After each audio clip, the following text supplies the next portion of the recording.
And ayun, Sabado today, medyo nakapag-day off tayo, no? At namasyal tayo ng konti. Pumiga tayo sa mga toys, no? Mga bilhin ng mga toys. And then, may mga nakuha tayo. Silipin natin. Let's go! Yo!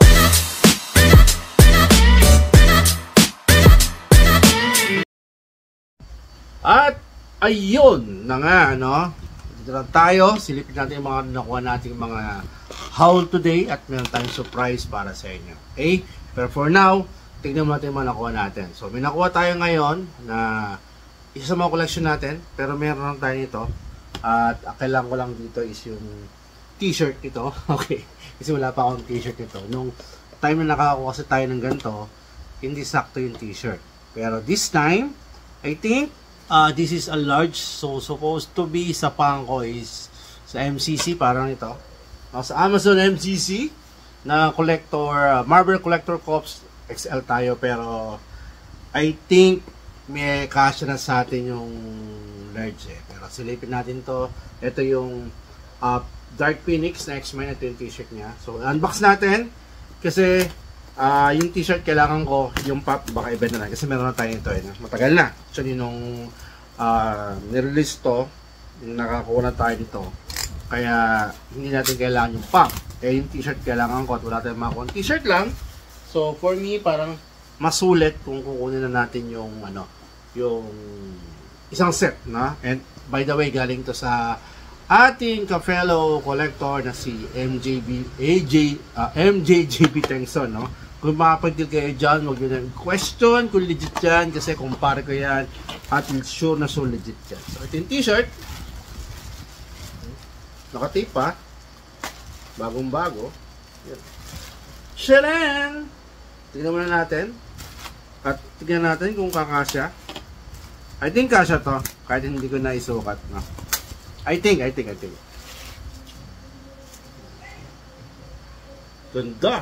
I think kasya to. Parang Excel na rin eh. Kasya sa akin to. Ganda. Okay. So finally nagkaroon ako ng Dark Phoenix. This is my third X-Men. Third ba? Ito isa, Xavier, tapos yung zombie. So meron pa akong isang parating yung X-Men 97. So pang-apat to. So technically ito yung pangatlo, yung pang-apat yung parating pala kasi I think 45 days or 44 days, no? Dati sa atin yan, no? And then ito yung pop. Wala naman damage yung shipment box niya or art box niya. Okay naman to. Good. No need to upgrade kasi yung ganito natin, maayos naman yung box natin, no? So, lagyan sa protector na lang to para maproteksyonan pa na. Kasi malambot yung box ng yung box nung kanya lalagyan. Ang ganda yun, parang libro. Lagyan mo ng t-shirt. May t-shirt pa akong isa ron para tatlo sunod dalawa kasya rito, no? So, ito nakakalungkot kasi medyo bumaba ang presyo to itong third sticker na to. 2019 Fall Convention. Parang yung NYCC to yung parang New Year Convention yata, no? Ito, mataas ito ng $40 yata yung New Year Convention sticker nito. Pero ito, nasa $10 lang, no? So technically, so pop tayo pero may t-shirt parang even lang, no? So Dark Phoenix, $10, okay? Itong PPG value niya. And then, finally, nakakuha tayo ng isang pinakahinarap natin matagal na, and I don't know kung ba't lately ko lang ginawa kasi lagi kong pinopost yung si Godzilla, no? Yung Neon City Godzilla 10-inch, and tapos yung Ninja Turtles naghanapin tayo, no? Na finally last video nakuha natin si Krang, and then yung pinahirapan tayo is tong si Michelangelo, no? And finally nakakuha tayo ng Michelangelo. Ayan.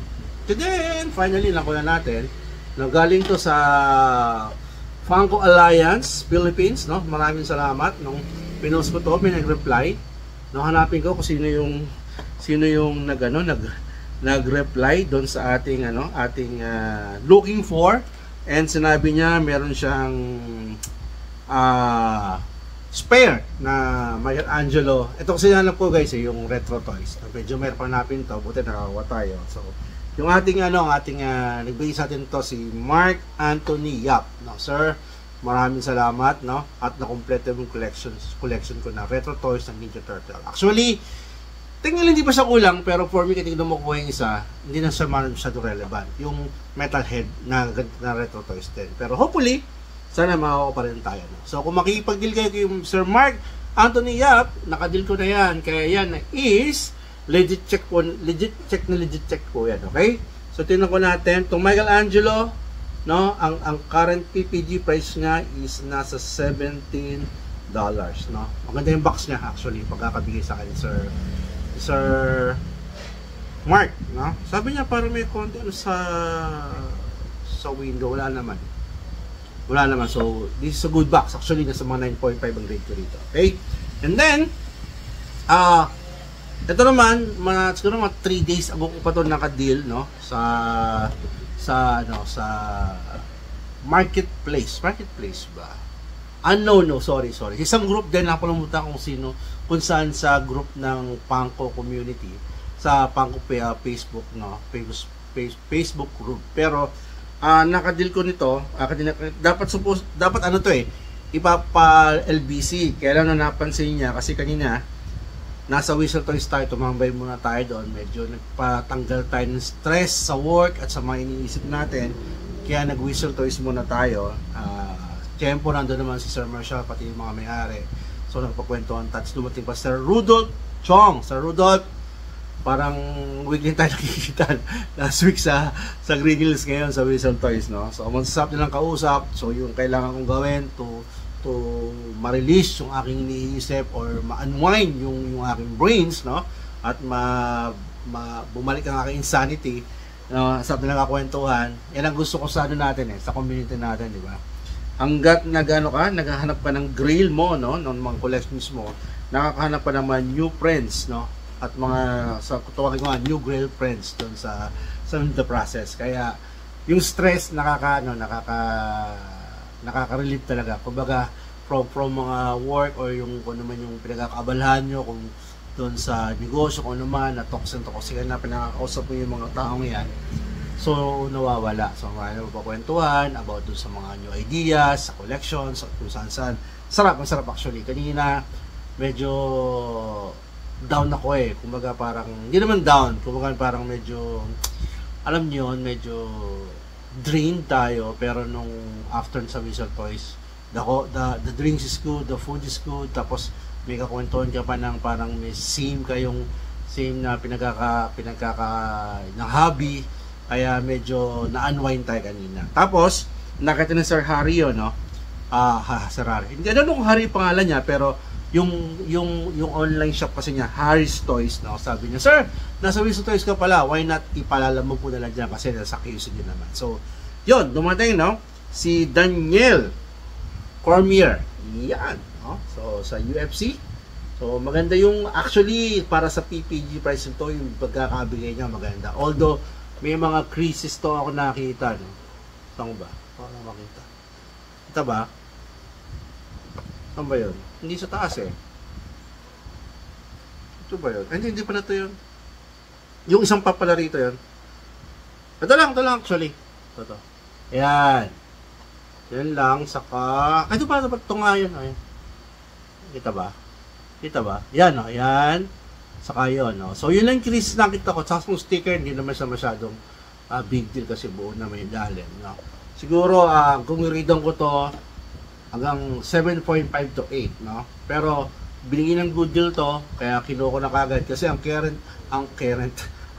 value ni Daniel Cormier, no, ng UFC is $50. Medyo mabigat-bigat tong price ito, no? So I don't know ba't nakalagpas to sa mga mata ng mga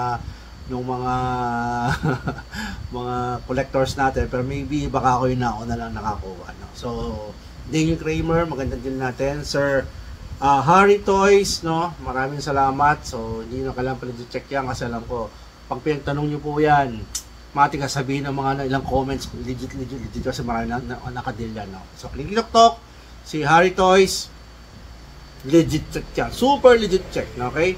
Maraming salamat. Ulit, Daniel Cormier sa PPG's current $50. Okay? And next, umiko tayo sa Green Hills before tayo pumunta sa Whistle Toys, no, before tayo mag-relax doon, no, nakakuha tayo ng haul sa Green Hills and nakuha sa Mother Base, no. Meron silang ongoing sale and nagulat ako may mga ganitong klaseng Funko Pop pa na nandoon. At ang dami mong bumibili, I don't know ba't nilalampot, pero luckily siguro kahit malabong mata natin, no, malabo na, sa Funko Pop medyo malinaw, no. Una kong dinampot actually yung last na galing kay Full Metal Alchemist kasi alam ko medyo marami naghahanap nito, no? Although hindi ganun kalaki kataas ng price nito right now, pero marami naghahanap niyan. Ang nakita ko lang siguro minor nito or may problem is yung mga creases niya, no? Yung creases, kita ba? Ba't di makita? Yon. Saka dito ito, damage ba to? Parang hindi naman no? Parang excess na cartoon lang. Ano pa ba? Wala akong masyadong makita, no? Wala akong masyadong makita ang damage. SE pa to, SE, no? Tagal na ito, siguro year 2000 to. I think, no? 2001 pala, so mga 4 years na. Yeah, 2000 to. So Full Metal Alchemist nakakotay ng lots. So Dead collection to, kaso marami kaso nakikita nagpo-post to at nabibili agad kaya natin kinuha. Para sa price kasi niya, napaka-solid dito nung nakuha ko. Si last right now, ang current PPG price niya, siyempre ginagamit natin yung HabiDB, no? Ganyan naman yun, no? Mas accurate kasi yun. Si last, I think, $24 to. No? $24. Maganda price niya, no? Okay, tapos, actually may kukunin pa akong dalawa dalawang basketball, kaso nung pagtingin ko sa bandang dulo, kasi alam niyo naman may tayo kumalikot, may tayo magukay. Nahukay ko to. Unang-una ang nakita ko is actually hindi tong dalawa, no? Ang nakita ko is yung Zombieland na Bill Murray, okay? Tapos nakita ko to, okay? Correct me if I'm wrong sa sa pronunciation. Tallahassee ba siya? I think ito yung yung pinaka main character bukod doon sa bata, no? Sino to? Si Columbus ba 'yon? Si Columbus. Ito yung, I think si Woody Allen ba 'yon? Yung gumanap na artista. Parang siya to kasi siya yung naka-cowboy something sa Zombieland. Silipin natin. Zombieland actor.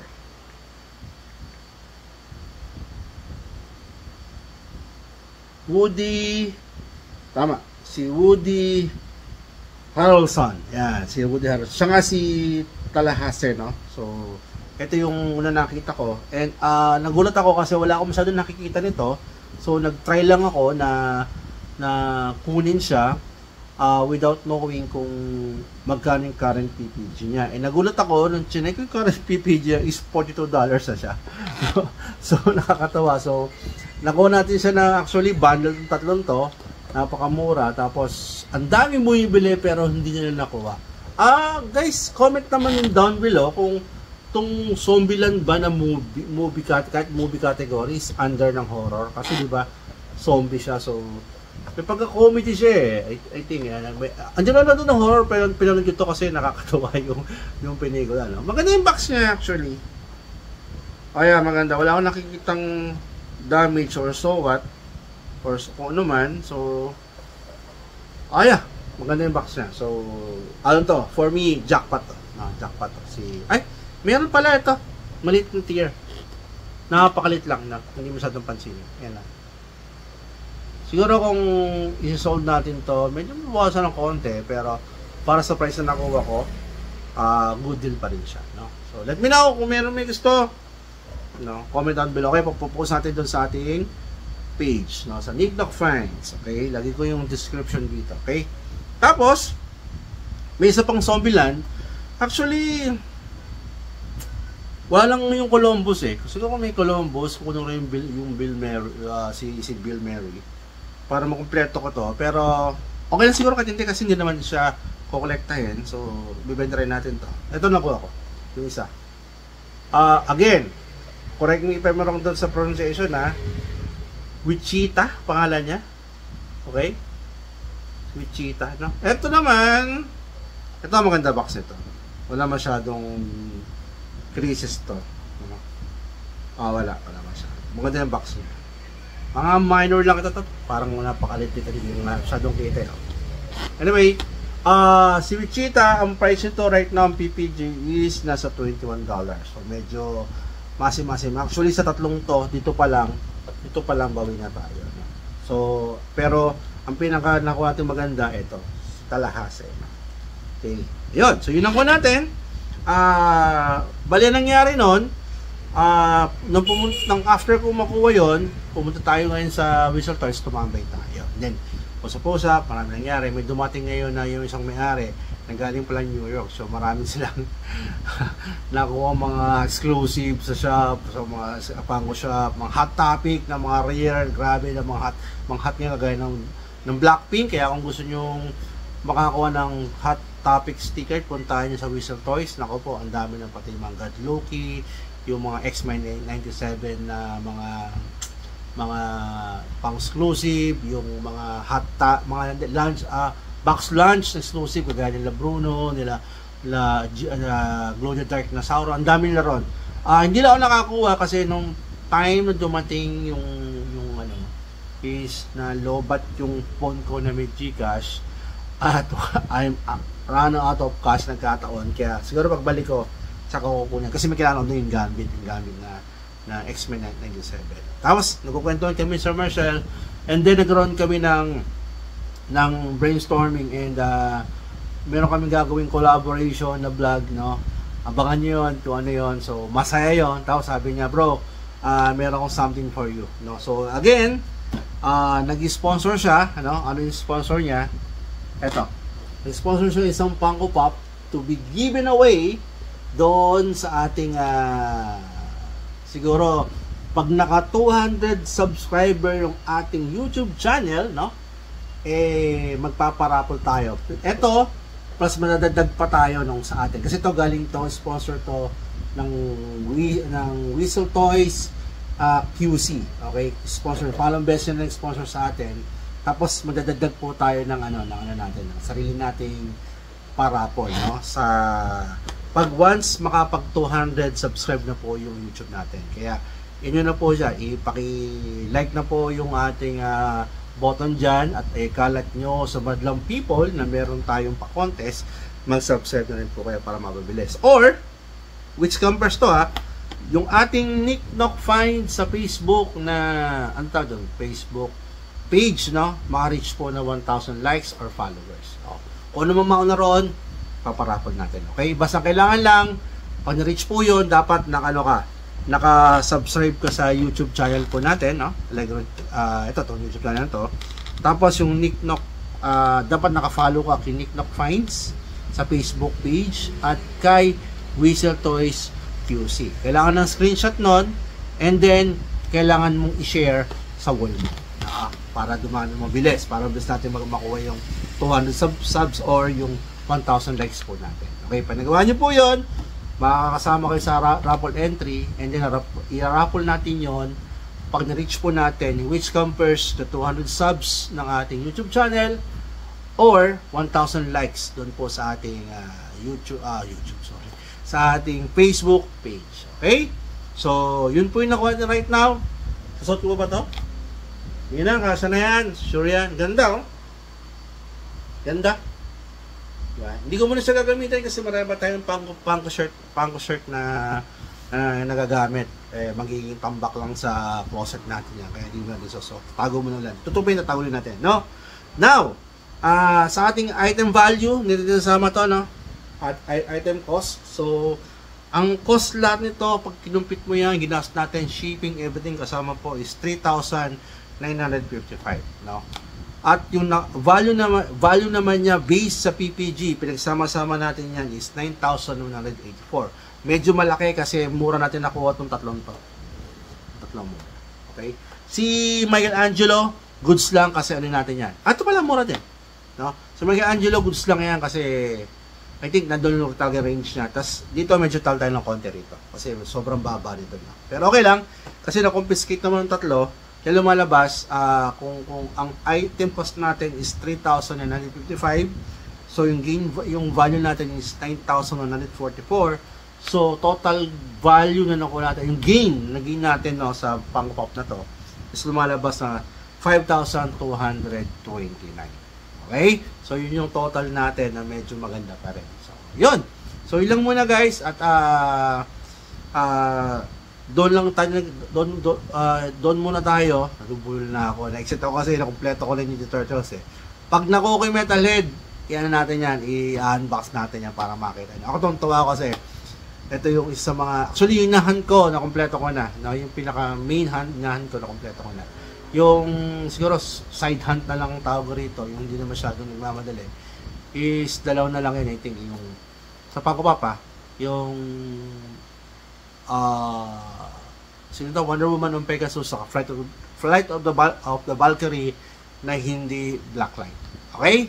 So yun muna guys. Again, bago tayo matapos, paki-smash that subscribe button, hit the notification bell para kung meron tayong bagong video, ma-notify kayo. At please, kung pwede, paki-share na rin po yung video natin. Paki-kalat po para mabilis po natin matapos yung raffle ko. Okay?